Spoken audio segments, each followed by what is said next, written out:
கேரள மாநிலம் வயநாட்டில் நிலச்சரிவால் பாதிக்கப்பட்ட பகுதிகளை பிரதமர் நரேந்திர மோடி சனிக்கிழமை பார்வையிடுகிறார். கேரள மாநிலம் வயநாட்டில் கனமழை காரணமாக ஏற்பட்ட வெள்ளப்பெருக்கால் கடந்த 29ஆம் தேதி நள்ளிரவில் நிலச்சரிவு ஏற்பட்டது. இதனால் பூஞ்சேரி மட்டம், முண்டக்கை, அட்டமலை, சூரல்மலை ஆகிய கிராமங்கள் முற்றிலும் சீர்குலைந்தன. இதுவரை 400க்கும் மேற்பட்டோர் உயிரிழந்தனர். இன்னும் பலரை காணவில்லை என்று கூறப்படுகிறது. நிலச்சரிவு பாதிப்புகளை மக்களவை எதிர்க்கட்சித் தலைவரும் காங்கிரஸ் மூத்த தலைவருமான ராகுல் காந்தி, பொதுச் செயலாளர் பிரியங்கா காந்தி ஆகியோர் ஏற்கனவே பார்வையிட்டனர். இந்நிலையில் பிரதமர் நரேந்திர மோடி வயநாட்டிற்கு சனிக்கிழமை செல்கிறார். கண்ணூருக்கு காலை 11 மணிக்கு சென்றடையும் பிரதமர் பாதிக்கப்பட்ட பகுதிகளை வான்வழியாக பார்வையிடுகிறார். அப்போது மீட்புப் பணிகள் குறித்து பிரதமரிடம் மீட்புப் படையினர் விளக்கமளிக்கின்றனர். மறுவாழ்வு பணிகளையும் மோடி பார்வையிட உள்ளார். மேலும் நிவாரண முகாம்கள் மற்றும் மருத்துவமனைகளுக்கு சென்று பாதிக்கப்பட்டவர்கள் மற்றும் நிலச்சரிவில் இருந்து தப்பியவர்களை சந்தித்து அவர்களின் கருத்துக்களை கேட்டறிகிறார். இதனைத் தொடர்ந்து மீட்பு மற்றும் நிவாரணப் பணிகள் தொடர்பாக உயர்மட்ட ஆலோசனை நடத்தவுள்ளதாக அறிவிக்கப்பட்டுள்ளது. வயநாடு மாவட்டத்தின் பல்வேறு பகுதிகளில் நில அதிர்வு சத்தம் உணரப்பட்டதால் மக்கள் பீதியடைந்தனர். கேரள மாநிலத்தின் வயநாட்டில் ஏற்பட்ட நிலச்சரிவு சம்பவ பாதிப்பின் சுவடு இன்னும் மறையவில்லை. பல உயிர்களை பறிகொடுத்த வயநாடு அந்த துக்கத்திலிருந்து இன்னும் மீளவில்லை. இந்நிலையில் வயநாடு மாவட்டத்தின் பல பகுதிகளில் பூமிக்கடியில் நில அதிர்வும் பெரும் சத்தமும் உணரப்பட்டதாக அப்பகுதி மக்கள் தெரிவித்தனர். பலத்த சத்தத்துடன் அதிர்ந்ததால் மக்கள் வீதியில் വീടുകളെ വിട്ട് வெளியேறி ഓടിனர். 10:10 വലിയ ഇടിമുഴക്കം പോലുള്ള ഒരു ശബ്ദം കേട്ടു എന്ന് ആളുകൾ പറഞ്ഞതിന്റെ അടിസ്ഥാനത്തിൽ നമ്മളിപ്പോൾ സേട്ടുകുന്ന് പ്രദേശത്തുണ്ട്. അപ്പം ഏകദേശം പഞ്ചായത്തിന്റെ ഈ ഏരിയയിലുള്ള എല്ലാ ആളുകളും തന്നെ ശബ്ദവും ചെറിയൊരു പ്രകമ്പനവും ഉള്ളതായിട്ട് സൂചിപ്പിച്ചു. മറ്റു ബുദ്ധിമുട്ടുകളൊന്നും തന്നെ നിലവിലില്ല. இந்நிலையில் பொதுமக்கள் பாதுகாப்பாக இருக்க மாவட்ட நிர்வாகம் நடவடிக்கை எடுத்த நிலையில் இச்சம்பவத்துக்கும் நிலச்சரிவுக்கும் எந்த தொடர்பும் இல்லை என்று கூறப்படுகிறது. அரசு மற்றும் அரசு உதவி பெறும் பள்ளிகளில் பயின்று கல்லூரிகளில் சேரும் மாணவர்களுக்கு மாதம் 1000 ரூபாய் வழங்கும் தமிழ் புதல்வன் திட்டத்தை கோவையில் முதலமைச்சர் மு.க.ஸ்டாலின் தொடங்கி வைத்தார். அரசு மற்றும் அரசு உதவி பெறும் பள்ளிகளில் 6 முதல் 12ஆம் வகுப்பு வரை தமிழ் வழியில் பயின்று உயர்கல்விக்கு செல்லும் மாணவர்களுக்கு மாதம் 1000 ரூபாய் வழங்கும் தமிழ் புதல்வன் திட்டம் விரைவில் தொடங்கப்படும் என அறிவிக்கப்பட்டது. இந்த நிலையில் கோவை அரசு கலைக் கல்லூரியில் நடைபெற்ற நிகழ்ச்சியில் தமிழ் புதல்வன் திட்டத்தை தமிழ்நாடு முதலமைச்சர் மு.க.ஸ்டாலின் தொடங்கி வைத்தார்.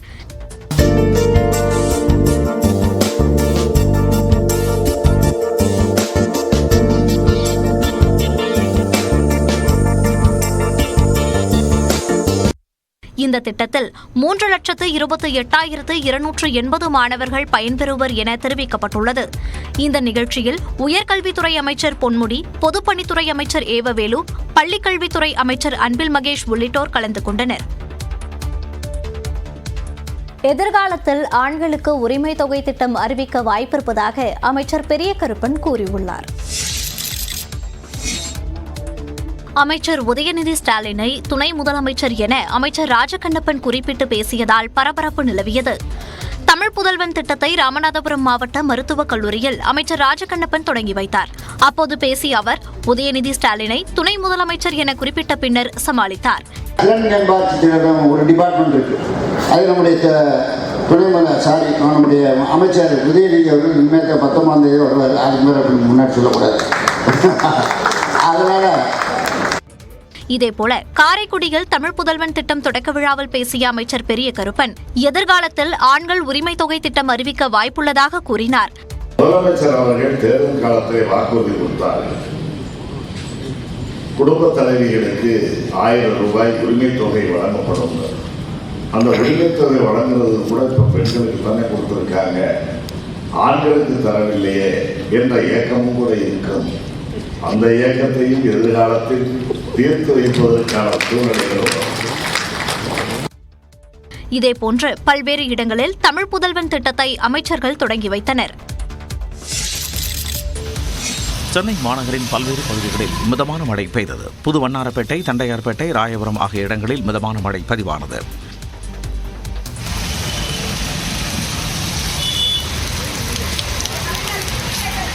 சென்னையின் புறநகர் பகுதிகளான நெற்குன்றம், மதுரவாயல், ஆலப்பாக்கம், வடசல்வாக்கம், ராமாபுரம், வானகரம், போரூர் ஆகிய பகுதிகளில் கனமழை கொட்டியது. இதனால் போரூர் ரவுண்டானா பகுதி குளம் போல் காட்சியளித்தது.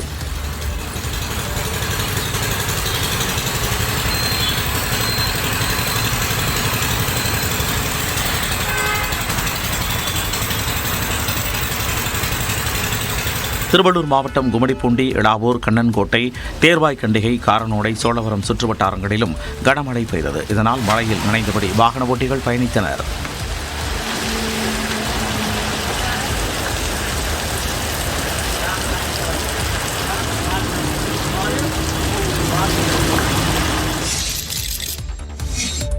மதுரை மாநகர பகுதிகளில் இடி மின்னலுடன் கனமழை கொட்டி தீர்த்தது. மதுரை அண்ணாநகர், கோரிப்பாளையம், மாட்டுத்தாவணி, சிம்மக்கல், அனுப்பானடி, ஆரப்பாளையம், திருப்பரங்குன்றம், மாடக்குளம் சுற்றுவட்டார பகுதிகளில் கனமழை பெய்ததால் சாலைகளில் தண்ணீர் தேங்கியது. கனமழையால் வாகனங்கள் மெதுவாக ஊர்ந்து சென்றன.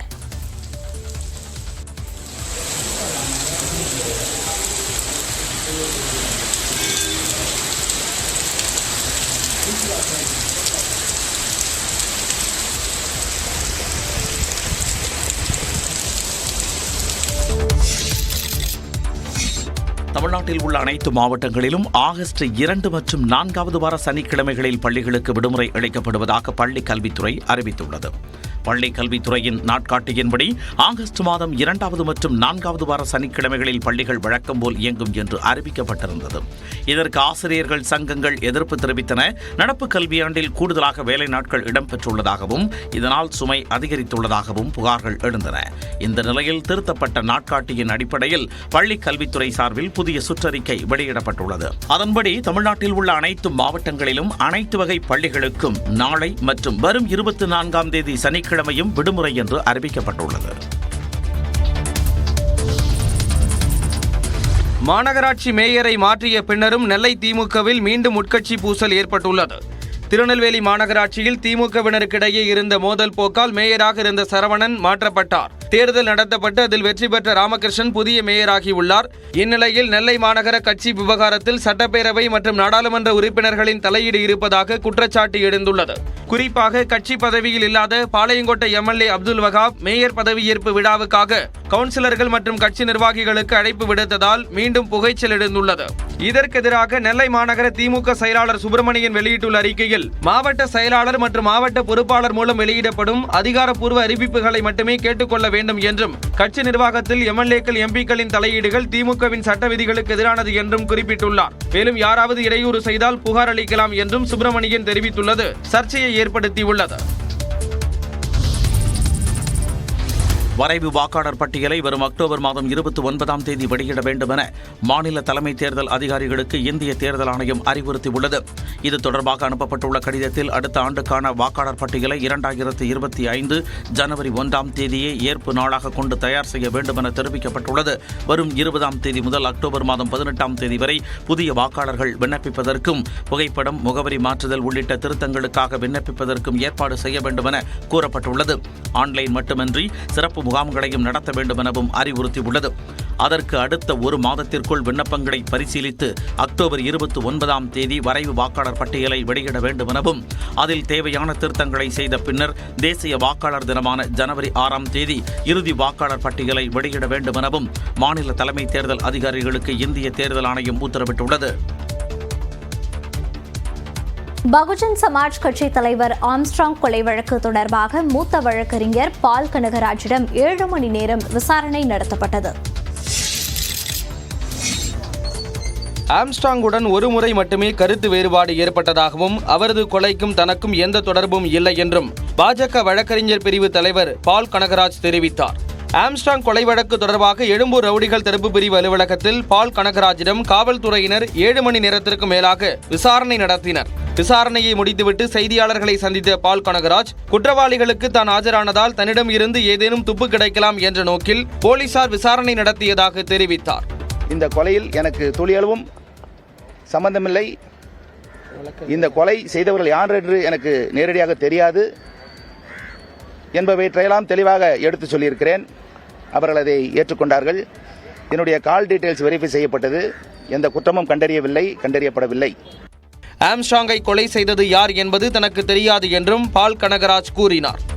2015 ஒரு கருத்து வேறுபாடு இருந்தது. அது ஒரே வாரத்தில் சரியாயிடுச்சு. 2017 24 வரைக்கும் நாங்கள் ரொம்ப நெருங்கிய ஒரு நண்பர்களாகத்தான் பழகி வந்தோம். அவருடைய இல்ல நிகழ்வுகள்லாம் என்ன அழைப்பார், என்னுடைய இல்ல நிகழ்வுக்கு அழைத்திருக்கிறேன். ஆம்ஸ்ட்ராங் கொலைக்கும் பார் கவுன்சில் மற்றும் எழும்பூர் வழக்கறிஞர்கள் சங்க தேர்தல் தோல்விக்கும் தொடர்பு இல்லை என்றும் பால் கனகராஜ் கூறினார். ஆம்ஸ்ட்ராங்குடன் இருந்தவர்களே அவரது கொலைக்கு உறுதுணையாக செயல்பட்டிருப்பது மிகுந்த அதிர்ச்சியை ஏற்படுத்தியுள்ளதாக திரைப்பட இயக்குநர் ப. ரஞ்சித் தெரிவித்துள்ளார். ஆம்ஸ்ட்ராங் படுகொலைக்கு நீதி கேட்டு பகுஜன் சமாஜ் கட்சி சார்பில் சென்னை வள்ளுவர் கோட்டத்தில் ஆர்ப்பாட்டம் நடைபெற்றது. இதில் ஆம்ஸ்ட்ராங்கின் மனைவி போர்க்கொடி கண்களில் நீர் ததும்ப குழந்தையுடன் கலந்து கொண்டார்.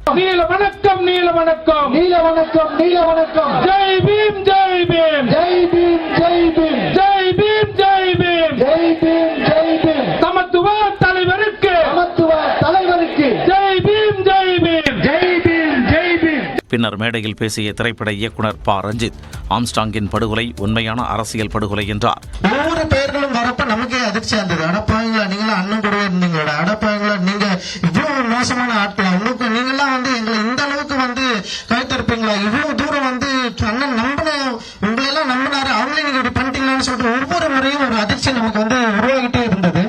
அதன் அடிப்படையில் பல குற்றவாளிகளுடைய முகங்கள் வெளியே தெரிய ஆரம்பிச்சது. இந்த ஆர்ப்பாட்டத்தில் பகுஜன் சமாஜ் மாநில தலைவர் ஆனந்தன் உள்ளிட்ட நிர்வாகிகள் கலந்து கொண்டனர்.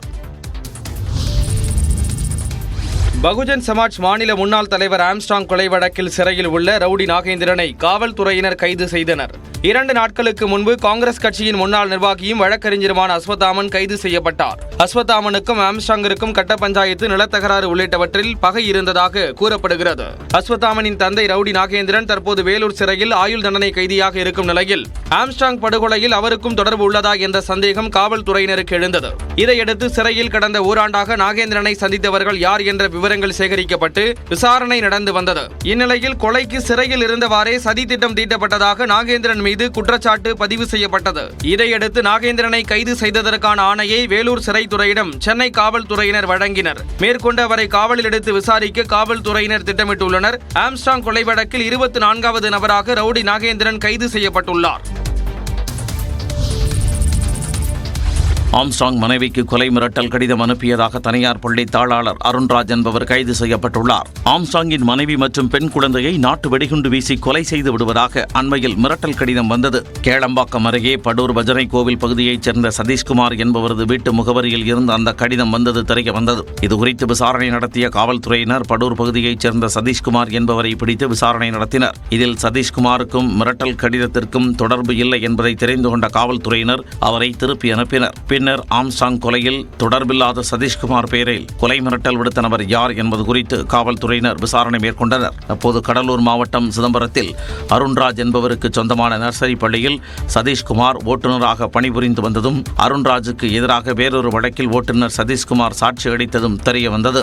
இதனால் சதீஷ்குமாரை பழிவாங்க ஆம்ஸ்ட்ராங் கொலை வழக்கில் சிக்க வைக்கும் நோக்கில் அவரது பெயரில் அருண்ராஜ் மிரட்டல் கடிதத்தை அனுப்பியது காவல்துறையின் விசாரணையில் தெரிய வந்தது. இதையடுத்து சிதம்பரம் சென்ற தனிப்படை காவலர்கள் அருண்ராஜை கைது செய்தனர்.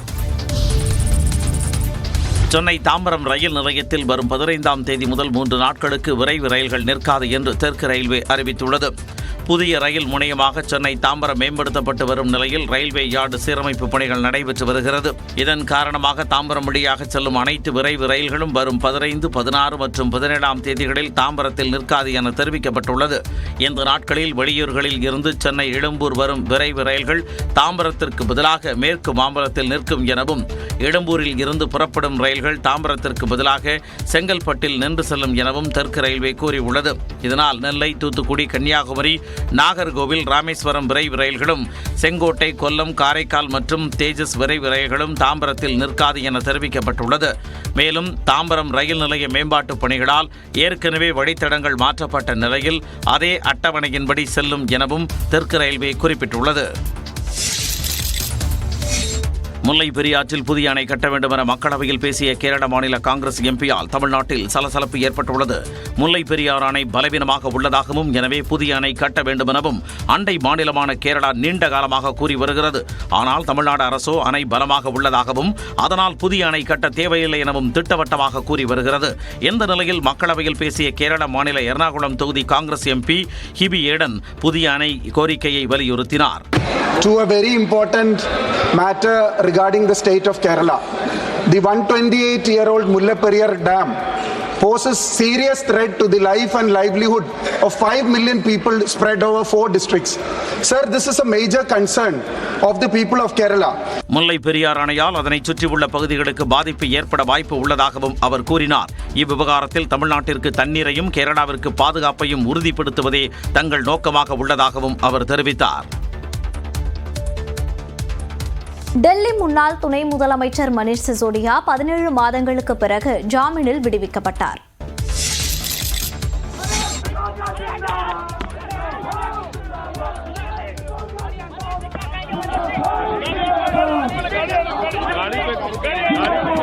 மாதங்களுக்கு பிறகு திகார் சிறையில் இருந்து டெல்லி முன்னாள் துணை முதலமைச்சர் மணீஷ் சிசோடியா வெளிவந்த காட்சிகள்தான் இவை. டெல்லி மதுபான கொள்கையில் முறைகேடு நடைபெற்றதாக கூறி அமலாக்கத்துறையும் சிபிஐயும் வழக்கு தொடர்ந்துள்ளன. இந்த வழக்கில் மணீஷ் சிசோடியா அமலாக்கத்துறையால் கடந்த ஆண்டு கைதானார். இதனிடையே ஜாமீன் கோரி மேல்முறையீடு செய்த அவரது மனு மீது உச்சநீதிமன்றத்தில் விசாரணை நடைபெற்றது. அதில் தீர்ப்பளித்த நீதிபதிகள் BR கபாய், KV விஸ்வநாதன் அமர்வு மணீஷ் சிசோடியாவுக்கு ஜாமீன் வழங்கியதுடன் 10 லட்சம் ரூபாய்க்கான பிணைத் தொகையை சமர்ப்பிக்க உத்தரவிட்டனர். நாட்டை விட்டு சிசோடியா வெளியே தப்பிச் செல்ல மாட்டார் என தெரிவித்த நீதிமன்றம் பாஸ்போர்ட்டை ஒப்படைக்கவும் உத்தரவிட்டுள்ளது. இந்த நிலையில் 1.5 ஆண்டுகளுக்கு பிறகு மணீஷ் சிசோடியா திகார் சிறையில் இருந்து வெளியே வந்தார். அவருக்கு ஆம் ஆத்மி தொண்டர்கள் உற்சாக வரவேற்பு அளித்தனர்.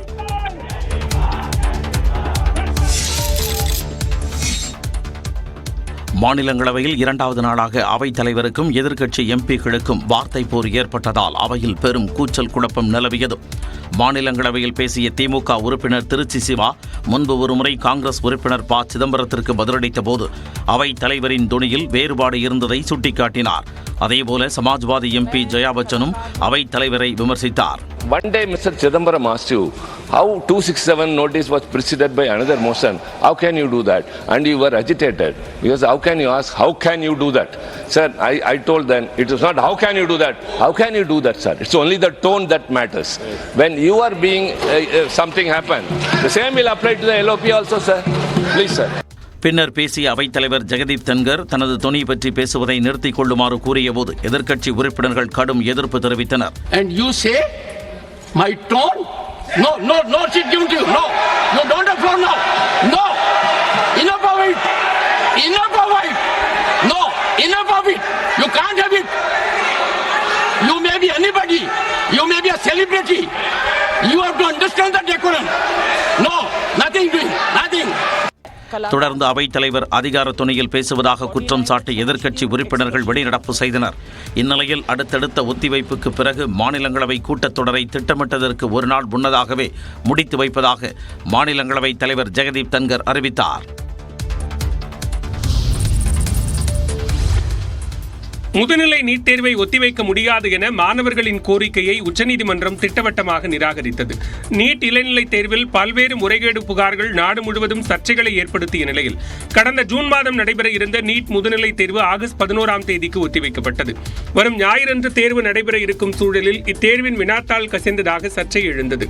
தேசிய தேர்வு வாரியம் இதனை முற்றிலுமாக மறுத்த நிலையிலும் நீட் முதுநிலை தேர்வை ஒத்திவைக்க கோரி உச்சநீதிமன்றத்தில் சுமார் 50 மாணவர்கள் வழக்கு தொடர்ந்தனர். மனுவில் தேர்வு மையங்கள் ஒதுக்கீட்டில் குளறுபடி, வெகு தொலைவில் தேர்வு மையங்கள் உள்ளிட்ட பிரச்சனைகளையும் சுட்டிக்காட்டியிருந்தனர். இந்த வழக்கு உச்சநீதிமன்ற தலைமை நீதிபதி DY சந்திரசூட் தலைமையிலான அமர்வில் விசாரணைக்கு வந்தது. அப்போது கடைசி நேரத்தில் மனுவை தள்ளி வைக்க வேண்டும், தேர்வை ஒத்திவைக்க வேண்டும் என்று கேட்பதெல்லாம் வாடிக்கையாக நடந்து வருவதாக நீதிபதிகள் கூறினர்.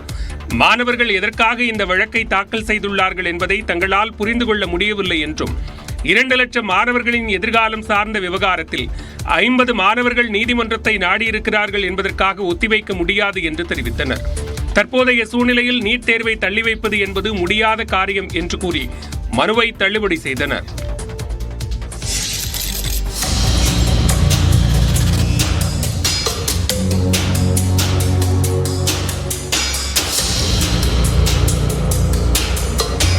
தெலங்கானாவில் நகராட்சி கண்காணிப்பாளர் வீட்டில் 2 கோடியே 93 லட்சம் ரூபாய் ரொக்கம் பறிமுதல் செய்யப்பட்ட காட்சிகள்தான் இவை. தெலுங்கானா மாநிலம் நிஜாமாபாத்தில் நகராட்சி கண்காணிப்பாளர் தாசரி நரேந்தர் மீது வருமானத்துக்கு அதிகமாக சொத்து சேர்த்ததாக வழக்கு பதிவு செய்யப்பட்டது. இதன் அடிப்படையில் அவரது வீட்டில் லஞ்ச ஒழிப்புத்துறை அதிகாரிகள் சோதனை நடத்தினர். அப்போது 2,93,00,000 ரூபாய் ரொக்கம் பறிமுதல் செய்யப்பட்டது. மேலும் தாசரி நரேந்தரின் மனைவி, தாயார் ஆகியோரின் வங்கி கணக்குகளில் 1,10,00,000 ரூபாய் இருப்பு இருப்பது தெரிய வந்தது. மேலும் 51 சவரன் தங்கம், 17 அசையா சொத்துக்கள் குறித்த ஆவணங்களை கைப்பற்றினர். கைப்பற்றப்பட்ட சொத்துக்களின் ஒட்டுமொத்த மதிப்பு 6,07,00,000 ரூபாய் என்று அதிகாரிகள் தெரிவித்தனர். தொடர்ந்து தாசரி நரேந்தர் மற்றும் குடும்பத்தினரிடம் அதிகாரிகள் விசாரணை நடத்தினர்.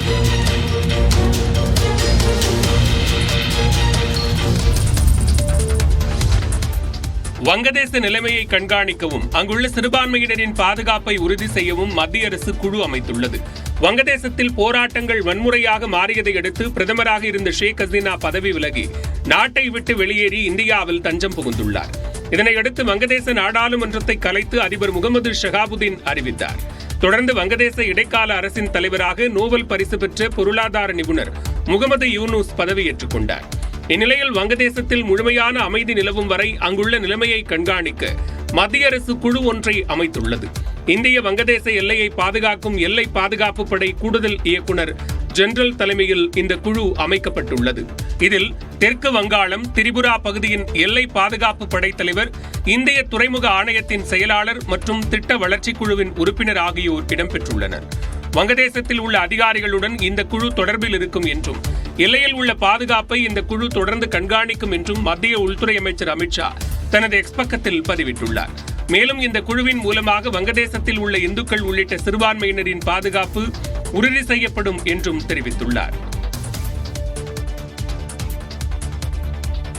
கோவை உக்கடம் ஆத்துப்பாலம் இடையிலான புதிய மேம்பாலத்தை முதலமைச்சர் மு.க.ஸ்டாலின் திறந்து வைத்து காரில் சென்று பார்வையிட்டார்.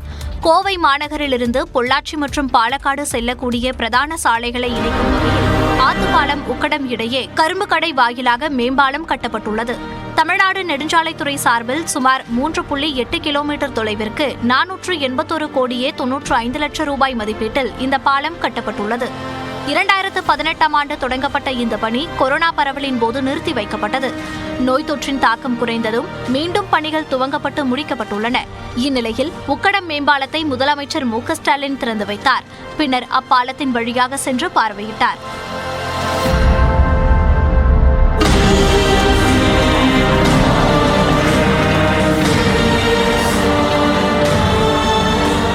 இதனைத் தொடர்ந்து கோவை கணியூர் இந்திரா நகர் பகுதியில் கலைஞர் கருணாநிதி அறிவுசார் நூலக கட்டடத்தில் அமைக்கப்பட்ட கருணாநிதியின் 8.5 அடி உயர முழு உருவ வெண்கல சிலையை முதலமைச்சர் திறந்து வைத்தார்.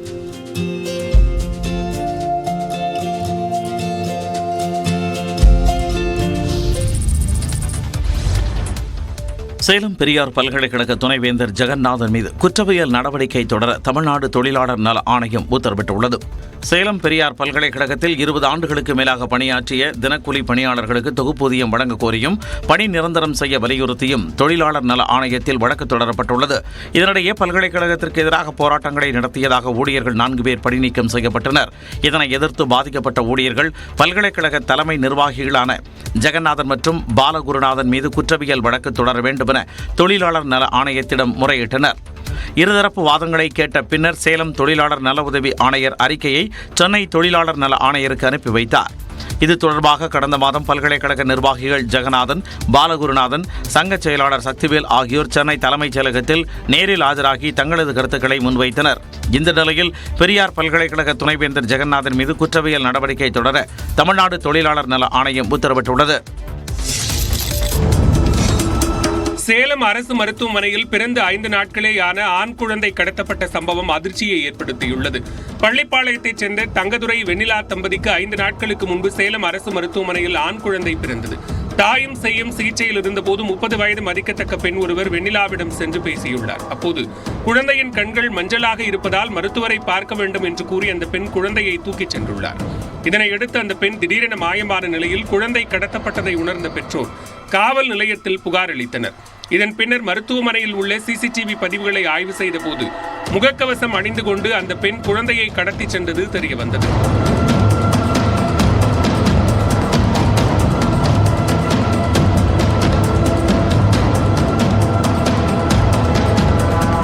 குழந்தையை கடத்திய பெண் எங்கு சென்றார் என்பதை அறிய மருத்துவமனையை சுற்றியுள்ள சாலைகளில் உள்ள சிசிடிவி பதிவுகளை காவல்துறையினர் ஆய்வு செய்து வருகின்றனர்.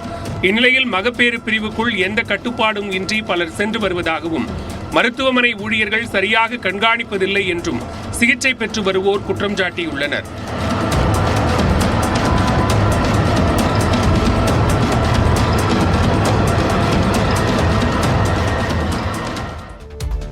தாமிரபரணியில் வெள்ளப்பெருக்கை முன்கூட்டியே கண்காணிக்க வெள்ள கண்காணிப்பு கருவிகள் அமைக்கப்பட்டுள்ளன.